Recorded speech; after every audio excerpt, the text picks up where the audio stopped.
On January 17, 1991, a U.S.-led coalition launched a massive air war in response to the Iraqi invasion of Kuwait. Operation Desert Storm had begun. Laser and satellite-guided missiles dramatically reduced the risk of Allied casualties. It promised to be a clean, high-tech war.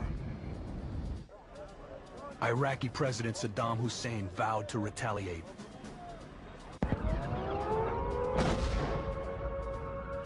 He unleashed wave after wave of Scud missiles at cities in Israel and Saudi Arabia.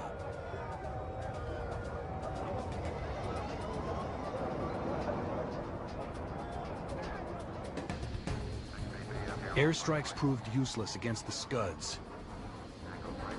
The missiles were mounted on mobile launchers and eluded aerial surveillance.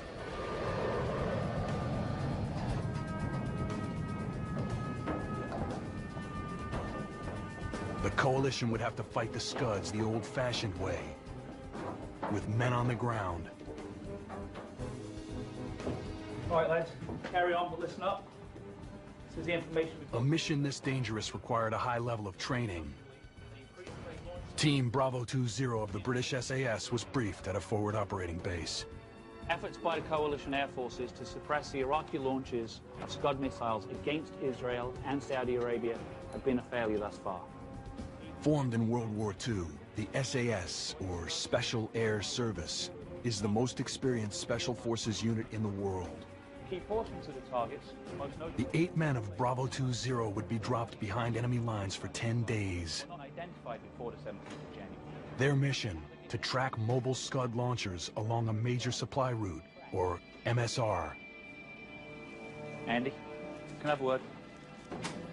Sergeant Andy McNabb would lead the dangerous operation. He and his men were also ordered to destroy a fiber optic cable running alongside the MSR.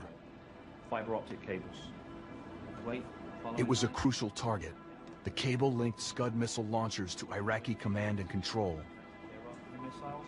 To sever that link, they first had to find it. Andy McNabb's identity is protected for security reasons. The problem was there was no information, very little mapping, and no satellite imagery of the area that we're going to operate in. You've just got to get out there. And the argument is, well, that's what special forces do. Sometimes they go in without any information whatsoever because they're there to gather it. When you land, find a lie-up position with close proximity to the main supply route. You're going to have to dig into the sand to create your LUP. The flat desert terrain would offer little cover. The squad would have to dig trenches or lie-up positions to hide in. Once we got on the ground, our biggest weapon would be concealment. We're not going to be moving in the daylight. What we're going to be doing is hiding up in a lie-up position, an LUP, in the daylight hours. During the night, we would then go out and operate. If we haven't heard from you within 48 hours, make your way back to the rendezvous point right here, and we'll have a helicopter there ready to come and meet you. The way that we operate is in small groups, maybe 4, 8, 12 men, going in for a surgical strike to hit a target and get in there quickly and come out even quicker. Bravo 20 geared up and prepped the mission. Everybody in that patrol, all 8 of us, get in, we start and plan and prepare the operation. Because of everybody's background being so different, teamwork is so important. At 24, Bob was the youngest member of the team. He had been in the SAS 6 months.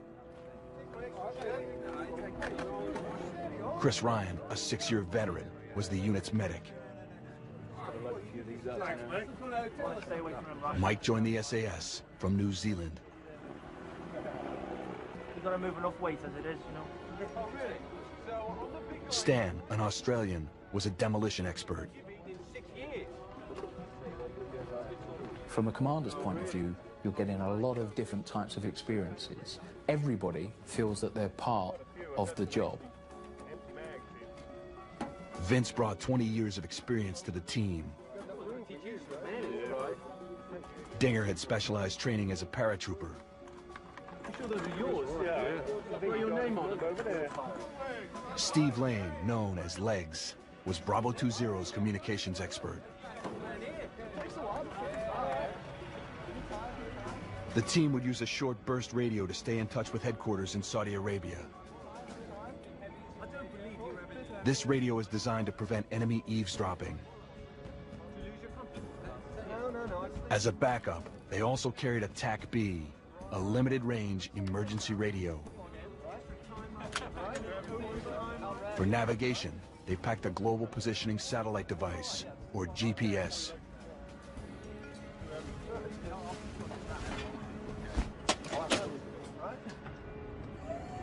On January 22nd, the SAS boarded a helicopter for the flight into Iraq. Chris Ryan had no illusions about the nature of the mission. It was quite an emotional event because I think everybody had a fair idea that this was going to be a one-way ticket. So we said our farewells, got on board the helicopter, and then flew into Iraq. Looking out the windows, you could see quite far, and the ground was very flat. The ambient light was very good.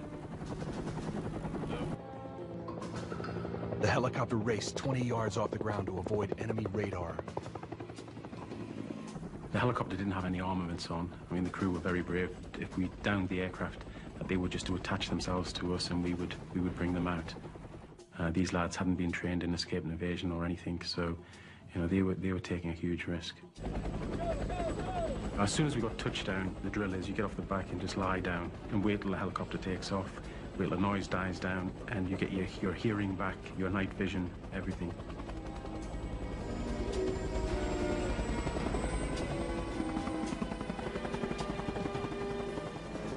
So we got two of the guys with the guns, left and right, and then once we settled down, basically there was nothing around it, just still. We hadn't been compromised. Andy used the GPS and a map to plot their position. The team had landed just over a mile from their destination, a major Iraqi supply route, or MSR. Single file on me.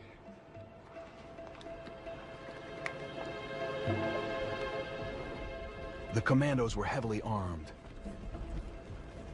They carried M16s outfitted with grenade launchers and powerful anti-tank weapons. Their belt kits were packed with enough ammunition to last them 2 weeks. The other essentials, food, water, and digging equipment, were carried in heavy burgans on their backs.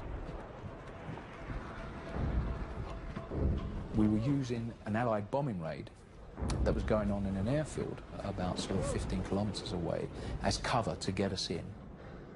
It's not a problem, Chris. Let's just get on with it, all right?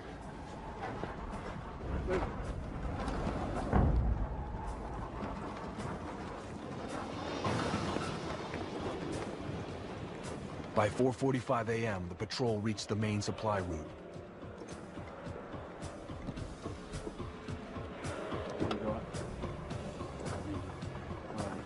Instead of soft desert sand, they found solid rock. Andy, come on, bedrock. All you had was a couple of inches of sand, and then underneath was bedrock. It was a nightmare. But again, that's tough. You're there. You still got to get on with it. Got you. Stand, Dinger, Mark, on me. Andy took a small group to scout for another hiding place. Well, let's tell you what. The others stayed behind to guard the gear.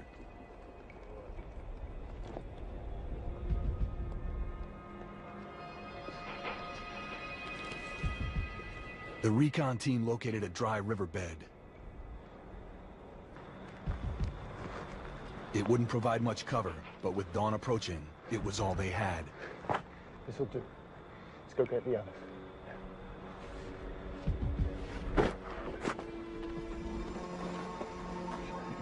The men hunkered down and tried to stay warm. What was supposed to be done? Despite all the gear they carried, they were not prepared for bad weather. It was the worst winter Iraq was having in 30 years. It was very, very cold. was a high wind chill factor also. At dawn, Bob scanned the perimeter for potential threats. The area was clear. No problem, man. Andy needed to contact SAS headquarters.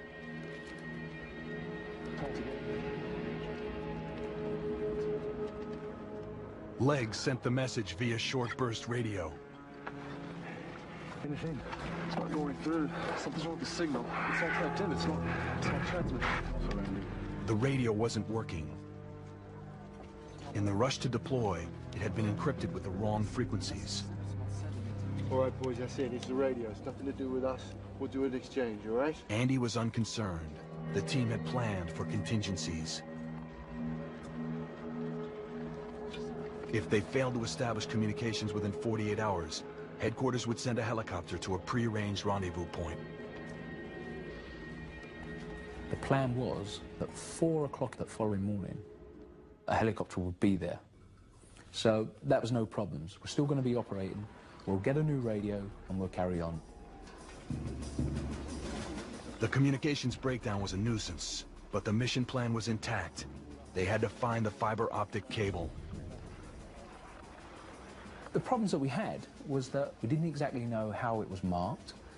We didn't know if it was above ground in concrete piping or buried underground with markers. We didn't have a clue.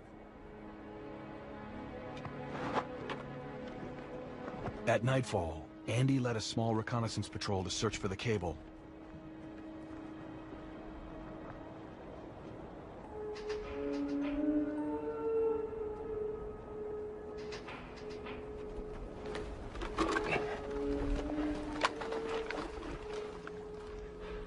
Along the way, they encountered an Iraqi anti-aircraft position. It was a tempting target. But our job is not to go in there and take them on, is not to go in there and find out what they are. Our job is to find the optic cable. So anything animal or human, we avoid. Let's box around.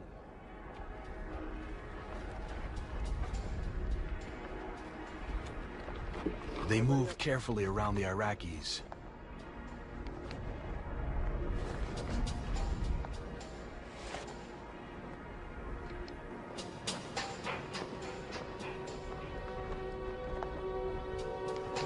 Near dawn, the recon patrol found what they were looking for. There were some white stakes that were stuck into the ground, which we assume might be the markers for the cable. But as the night got on, we were starting to get to first light again, so we had to get back into the hide before daylight. It was too late to try to destroy the cable. It would return the following night.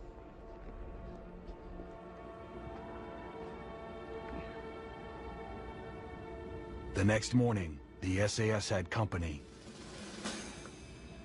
About 400 meters away, the other side of the MSR, the main supply route, there was an anti-aircraft site.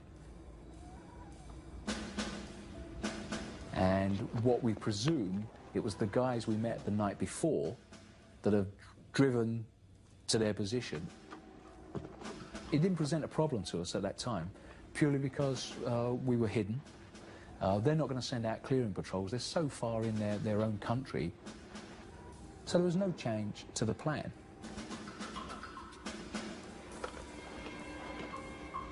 They would wait out the day, hit the target that night, and then pick up the new radio.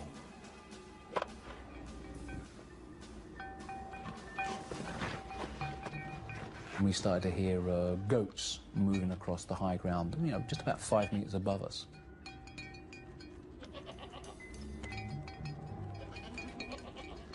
Then after a few minutes, the head goat with a bill, you know, every other goat sort of follows, came over and looked over the dip on the ground and looked down at us.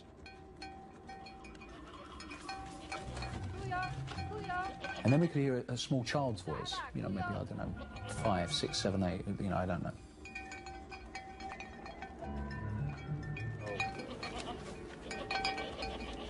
And it's then when he saw us, and we sort of stopped. We looked at him, he looked at us, and his sort of eyes opened up like saucers. Want some chocolate? And then straight away just started to run and shout, running towards the guns. Their position had been compromised. The commandos prepared to move out. They removed all non-essential gear and loaded up on water. Let's go. They would have to move fast. If the Iraqi soldiers discovered them, it was prison, torture, or death.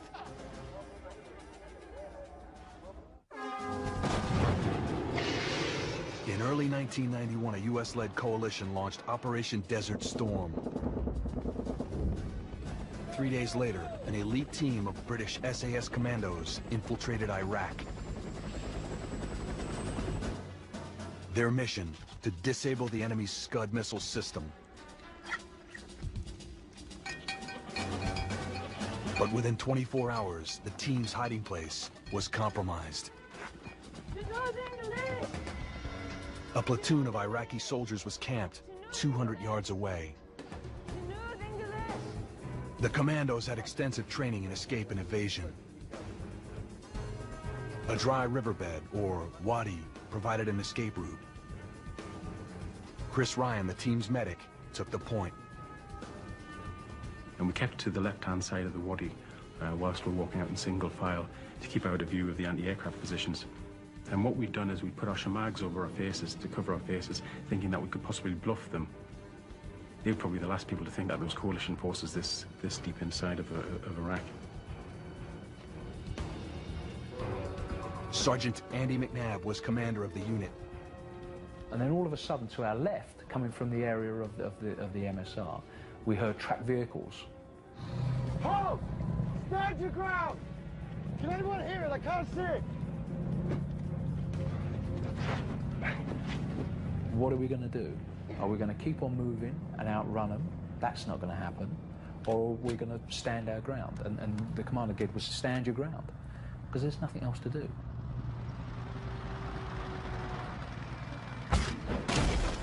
And then it kicked off. Everybody's then in their own world. They know what they've got to do. They know that everybody's depending on everyone else. If you've got well-trained troops, they get on with it. The only way to get out of an ambush is face it and go for it. The fire was coming in quite intense. And I can remember looking down at my chest, expecting to see a hole appear, or, you know, a body part be taken off. At some point during the contact, we moved into view of the anti-aircraft positions, and then they started to open up on us. After that, it was a matter of taking control. What we're doing is trying to stop these people from killing us so we can run away and use the cover of darkness to hide us. So it was literally moving as fast as we can out of the area.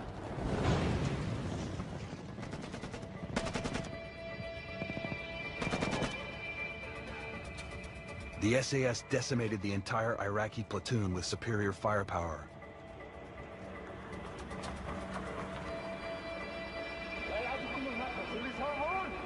They were now fugitives in a hostile country. We got over the high ground. I can't believe it, but there was the 8 members there. We were all there, nobody being injured. When we got across there, I was half expecting at least one of the lads to have been hit.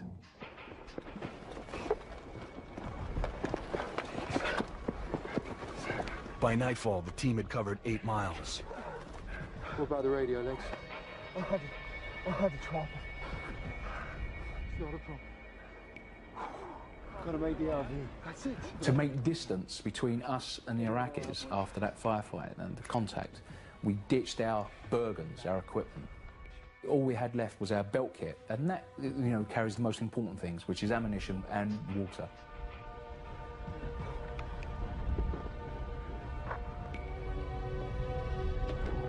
Throughout the night, Iraqi patrols methodically searched the desert. Andy McNabb intended to throw them off course. The fact that we've had this contact, the Iraqis will naturally think we're going south, we're going towards Saudi, and that's where the emergency RV was.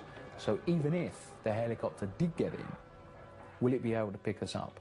If we're getting pursued south during the night, do we have to try to get extracted whilst having a firefight? If that happens, the helicopter won't come in. It's as simple as that. A helicopter rescue was now impossible. It was too dangerous to land. The team's only hope was to escape into Syria. According to the map, the border was 110 miles northwest of their position. Andy estimated it would take them 3 nights on foot.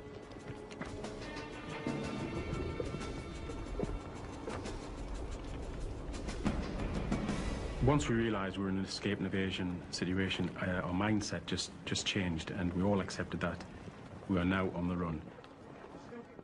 We were probably in the worst place in the world to escape.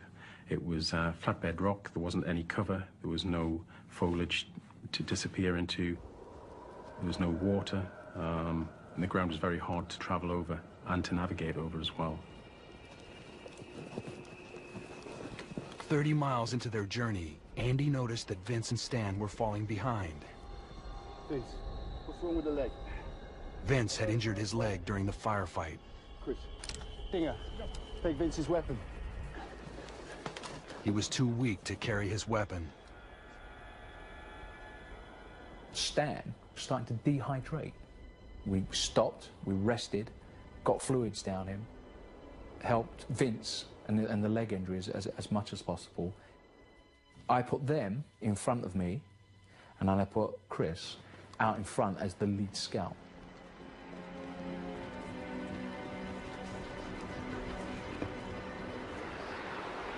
As the SAS headed north, they encountered a new threat, hypothermia. During that night, the weather became horrendous, absolutely horrendous. There was a fearsome wind that was blowing and started to get extremely, extremely cold.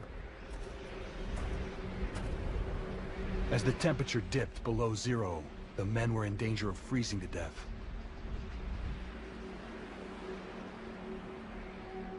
Our hands were starting to freeze up, and the shamags that we wore to cover us from the wind started to freeze up where our moisture was coming through with breathing.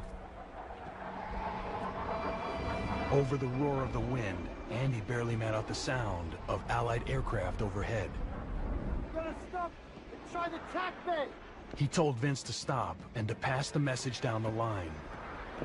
He wanted to use their emergency radio to contact a passing jet.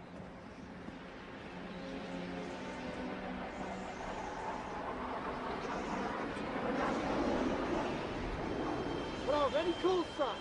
This is Bravo 2-0. Bravo 2-0. We are a ground call sign. Call that. We're in trouble. Over.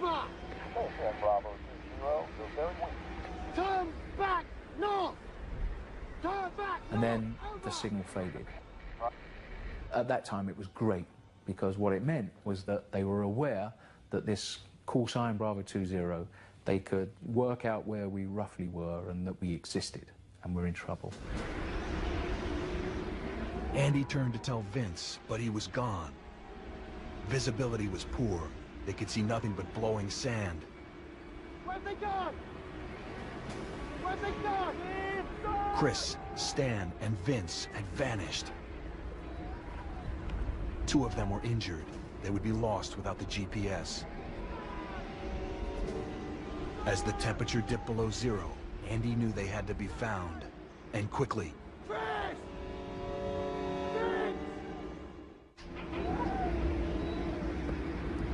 During the Persian Gulf War, 8 members of the British SAS were trapped behind enemy lines.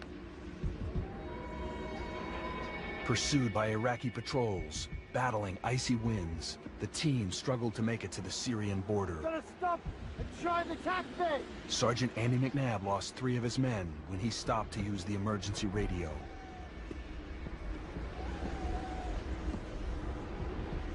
The patrol had split in 2, and it was my fault.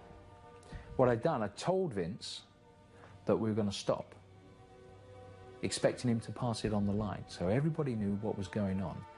Where've they gone? But what they didn't appreciate was how bad a condition he was, and they didn't confirm that he was going to pass it on. He just carried on moving. A search for the missing men proved futile. Visibility was extremely low.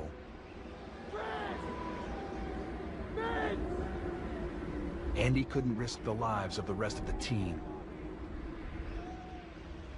The three guys that were split from us five, they knew the bearing that they were going on. They knew what the plan was to get to Syria. They're all professional soldiers. 2 of them are injured, but they're still alive. They know what they got to do. It took Chris Ryan nearly an hour to realize they had separated from the group. All 3 soldiers were delirious with hypothermia. All I know had turned round. I had Stan and I had Vince, and the rest of the patrol had disappeared. Where's the rest of the patrol? I don't know. We lost them. They split off somewhere. Chris, the medic, was now responsible for 2 injured soldiers. I had a night sight which I could view where we come from, but couldn't see any of the guys, couldn't make out anybody. I was quite worried and frightened now because there's 3 of us with two weapons.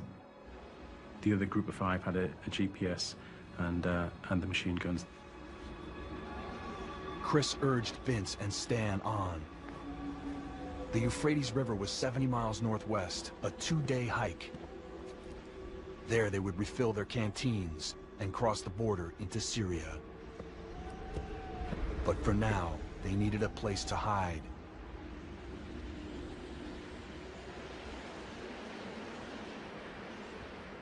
Just before daybreak, we came across an old tank berm, and it made an indentation in the ground, which was like a little ditch. So we got in there and used that as cover.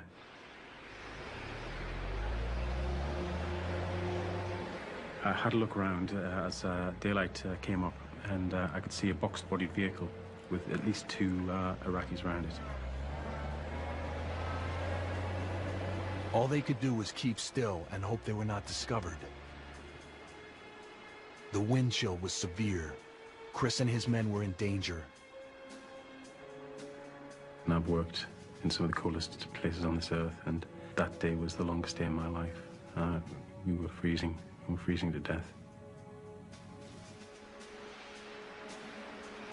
Andy's group wasn't faring much better.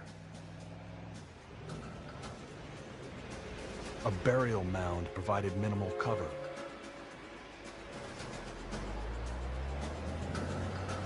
Iraqi troops were everywhere. It was obvious there was far more enemy activity than we initially thought. And what was happening was that vehicles were stopping and troops were getting out. Now, whether they were looking for us or whether it was speculative searching, we don't really know. I personally was getting quite concerned because it was either the weather or the Iraqis were going to kill us. It was going to be one or the other. Andy spotted a paved road a half-mile from their position. If they could make it that far without being seen, they could try to hijack a vehicle.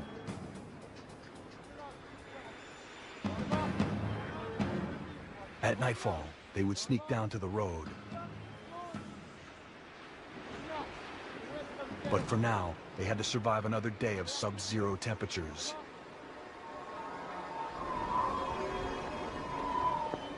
Chris and his team left the tank berm as soon as it got dark. There was no let-up in the storm. Stan had recovered from serious dehydration. But Vince seemed to be getting worse. You're gonna have to slow down! I need a rest! Vince, you can't rest! We've gotta keep moving! The bitter wind kept their body temperatures dangerously low. During that night, Vince kept falling behind. He went through all the classic signs of hypothermia, from being shouting, screaming, to wanting to lie down and sleep.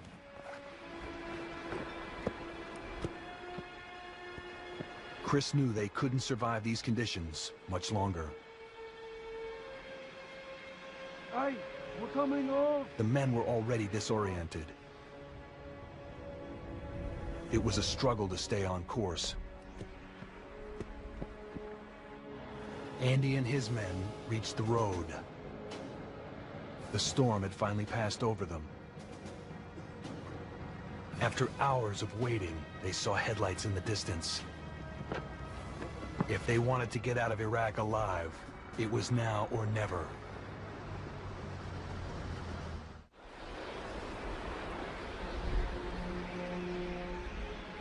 During Operation Desert Storm, 3 British SAS commandos were separated from their unit behind enemy lines. A winter storm hampered navigation.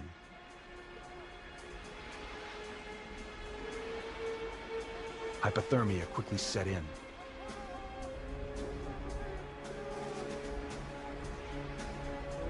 Vince, the most experienced of the 3 commandos, had been injured in a firefight. Now he struggled to keep up.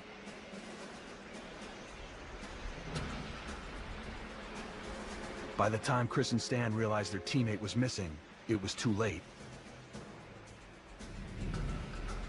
There was no sign of him. The situation was desperate. With Iraqi patrols closing in, Chris Ryan had a difficult decision to make. We called off the search for Vince because we were walking back into enemy territory. Vince may have walked off to the left or right, and he could be wandering anywhere.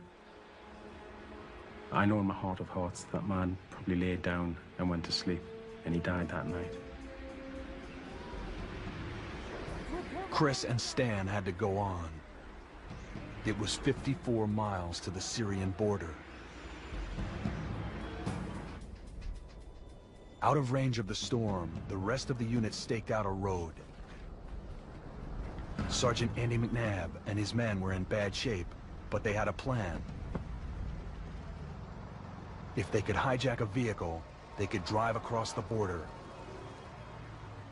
So we got out on the road and start to wave the vehicle down as the headlights approached.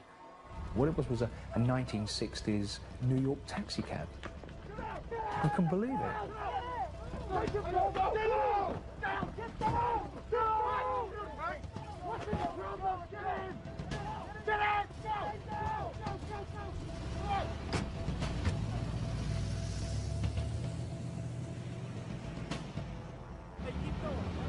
The SAS drove northwest.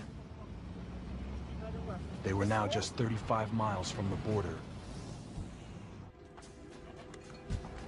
Not far away, Chris and Stan were in trouble. Both men were dehydrated and exhausted. An Iraqi shepherd approached their position.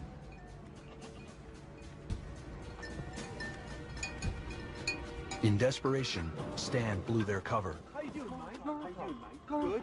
Good. The commandos needed a vehicle. This lad couldn't speak English, and we couldn't speak any Arabic. And Stan was asking me, did he have a vehicle and or a tractor? Tractor? How far to walk? How far to walk? He's just saying yes to everything.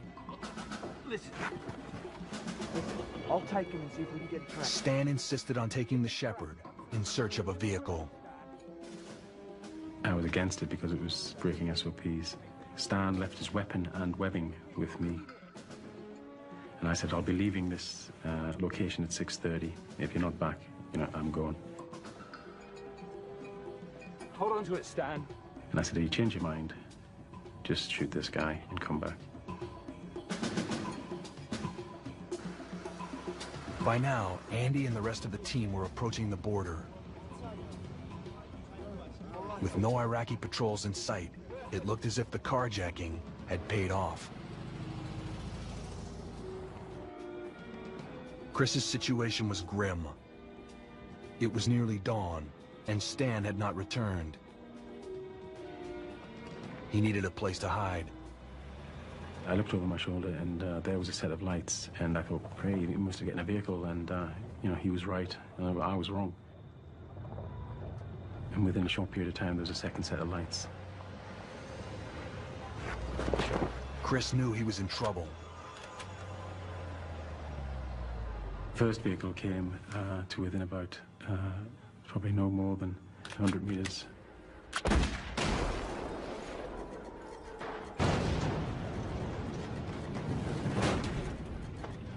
I moved forward and put a burst into each vehicle.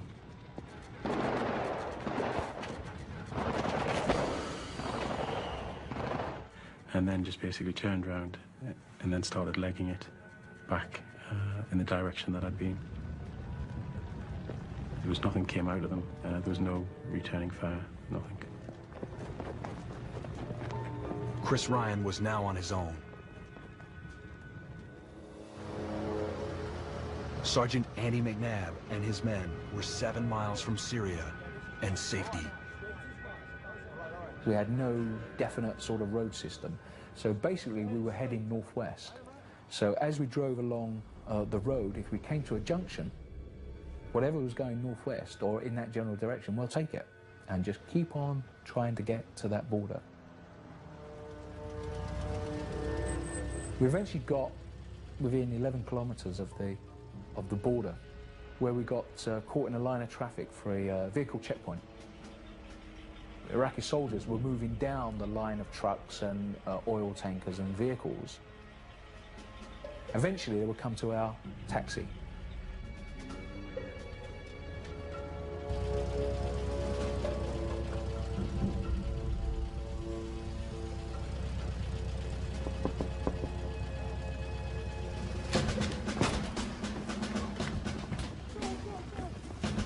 And then we just started running, and we started running west to get out of the area and get towards the border. We, could almost taste the border. Standing between the SAS and the border was the Euphrates River. Once we get out of the confusion, stop, consolidate, so we can get over the border that night. Exactly. 10 k's to the border. Okay, Mark. Recce on me. Let's go. Andy and Mark reconned the river, looking for the narrowest point. Because we knew if we didn't cross it, we'd die. Far too much activity, far too much.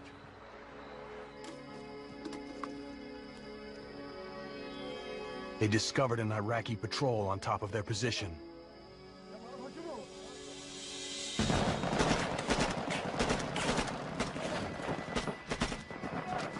At the sound of gunfire, the rest of the team scattered. Legs and Dinger ran out of ammunition. They decided to swim for it.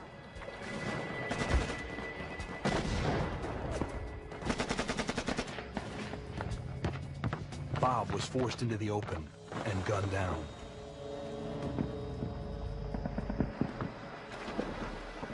Legs and Dinger made it to the opposite bank of the Euphrates.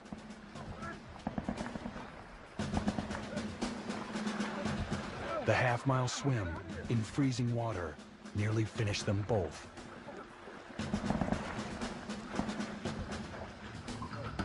Andy and Mark were now low on ammo themselves. They made a break for the tree line. As we came over the lip and started to move forward, we was opened up on from about 5 meters away.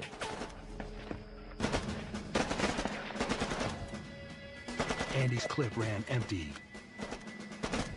Mark was hit. Now, Andy's only defense was the darkness. I boxed around the position and then just carried on for the border. On the opposite side of the river, Dinger dragged Legs Lane to an old farm shed. Legs was barely conscious.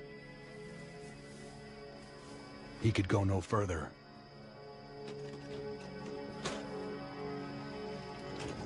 A few minutes later, several Iraqis approached the shed. Some of them carried AK-47s. There was only one thing Dinger could do to save them both. He tried to escape, drawing the Iraqis away from the shed.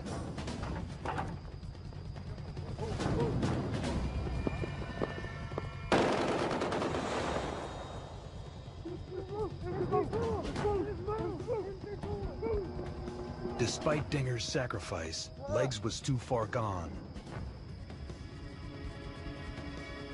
He died later that night.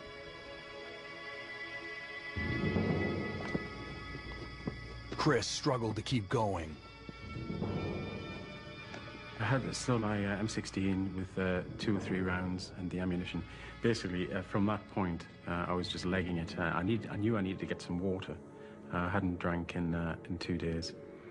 And basically, the vast majority of that night was spent just heading towards the Euphrates. Daylight forced Andy McNabb into hiding just 1.5 miles from the Syrian border. So I got under a drainage culvert, which was basically a ditch with a 1/2-inch steel plate across it, which made a bridge. And all day there were vehicles moving over. Last night's firefight had the Iraqis scouring the desert for miles around.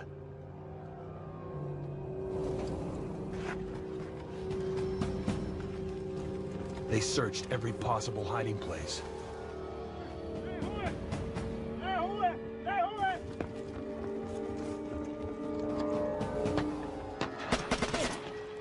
And you could see boots come down and rifles poking in the culvert.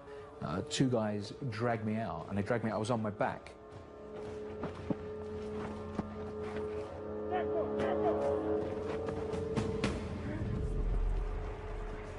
As I looked, I could see the high ground of Syria, which I couldn't see because obviously I found the hiding place at the last light, so I didn't see it. So it was so close I could always taste it.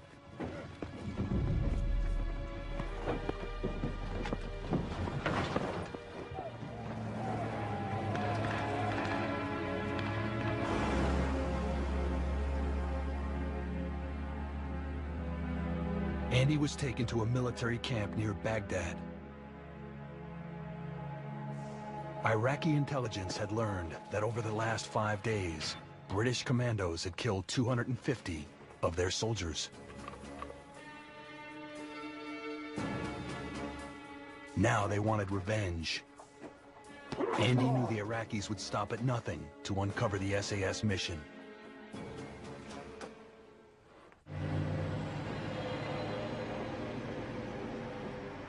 Sergeant Andy McNabb of the British SAS had been captured behind enemy lines. He was taken to a military camp deep inside Iraq. He learned that 2 other members of his squad were also there. Stan had been caught trying to commandeer a vehicle. Dinger had risked capture to save his teammate, Legs Lane. Now, all 3 commandos faced torture by Iraqi interrogators. During the time in the interrogation center, certainly after the first 4 or 5 days, I thought there's no way we're going to get out of this, we're dead. We're all soldiers here. His training had prepared him for physical and psychological torture. You've got to accept what's ever happened to you physically. What you're trying to do is be the grey man, not be any obstruction, not try and be aggressive. You know, you're just trying to go with the flow and keep that mental integrity. We're not making much progress, Andy. Andy finally offered interrogators a cover story. They were medics, separated from their unit. The Iraqis weren't satisfied. Chris Ryan was the only member of the team who had not been killed or captured. U.S. fighter jets were bombing a military installation near his position. The young medic was running out of time. At this point, I knew I was in trouble the way my body was. I mean, I've smelled dead bodies before, and I've been on exercise where I haven't washed for 3 months, and your body gives a particular smell. Now, when I squeezed my fingernails, there was pus coming out of them. As I said, all my teeth were loose now. There was bleeding. My feet were in a dreadful state. The sores were open on my body. I was quite worried. I didn't know how far I could actually go on. Syria. At dawn, Chris approached a small farm. Syria. This is Syria. Syria. Iraq. Iraq. Chris Ryan had achieved the impossible. Syria.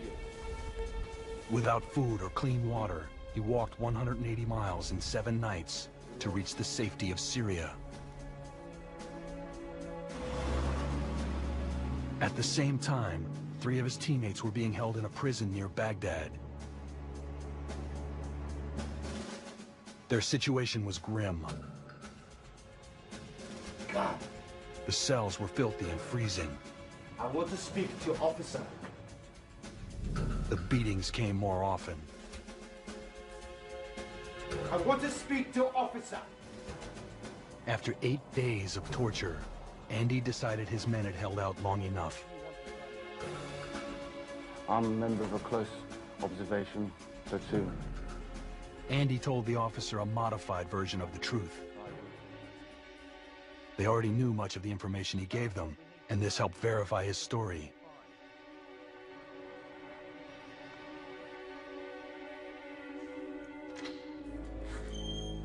Myself, Dinger, and Stan were put into the same cell. For me, it was fantastic. It was good as we had time to sort of debrief and try and work out what had happened. In late January, Saddam Hussein revealed he was using US and British POWs as human shields. He hoped to protect his military installations against air attacks. The US-led coalition countered with the most intense ground war since Vietnam. In 2 short days, coalition troops demolished what was left of Hussein's army. The Iraqi dictator quickly conceded defeat. On February 26, 1991, he agreed to withdraw his troops from Kuwait completely. The coalition demanded the freedom of all POWs. The imprisoned SAS commandos were released 10 days later. At the Red Cross station in Baghdad, Andy was surprised to find Mark alive. He had only been wounded in the firefight.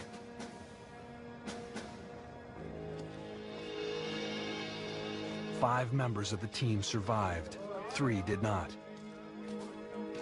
Bob Consiglio, Vince Phillips, and Legs Lane were killed in action.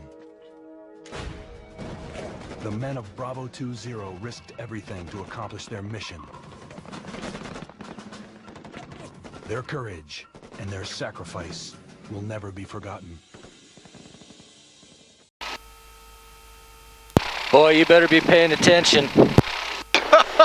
That's the tower. Oh. That's funny. Maybe I woke somebody up. That's funny. Yeah, I remember now. Not until we get out there. Yeah. Yeah, I'm bad. Alright, good.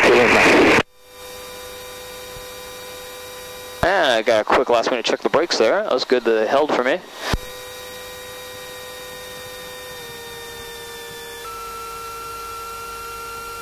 Alright, there you go. Off to the races. Here we go. Alright.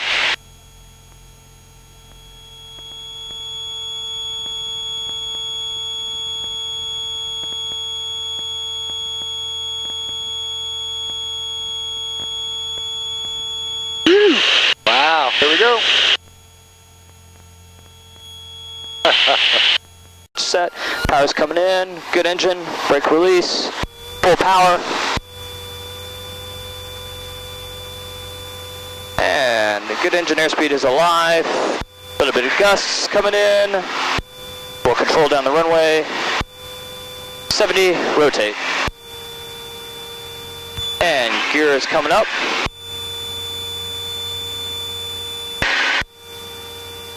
Alright, gear up. cool. Yeah, we're flying, dude. Now I gotta go catch your uncle there. What was his name again? Greg. Greg? Yes. So Greg and Chris. So is it possible it could get bumpy enough where I hit my head up here? This happened. Alright. Well, there'll be none of that today. As long as you stay below them and to the right, there will be none of that. Awesome. Alright, well, hey, dude. It's that time of the flight. You ready to take over? Oh, of course. Alright, right hand on the stick. Yep. And nice and easy, you have the controls. Awesome. Look at that, dude. You're flying. Almost afraid to fly it. Here, take the stick.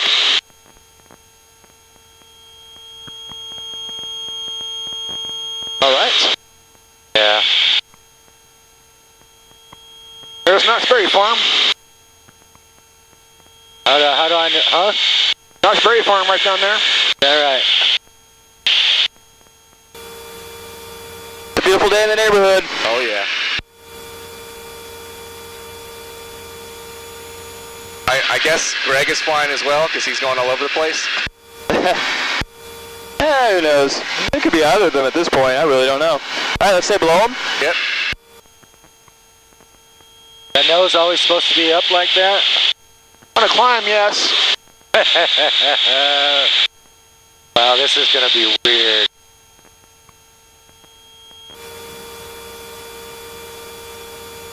Not bad. So far, so good.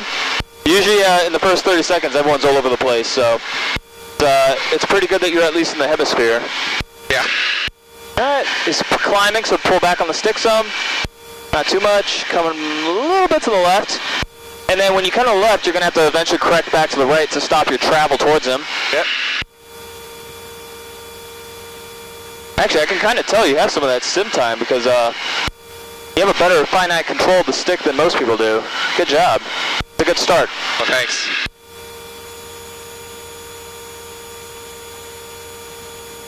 And Smudge Trojan, radio check.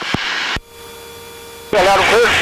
Roger that, just want to check, I had my volume all the way down, so I wasn't sure if you were calling me or not. Nope.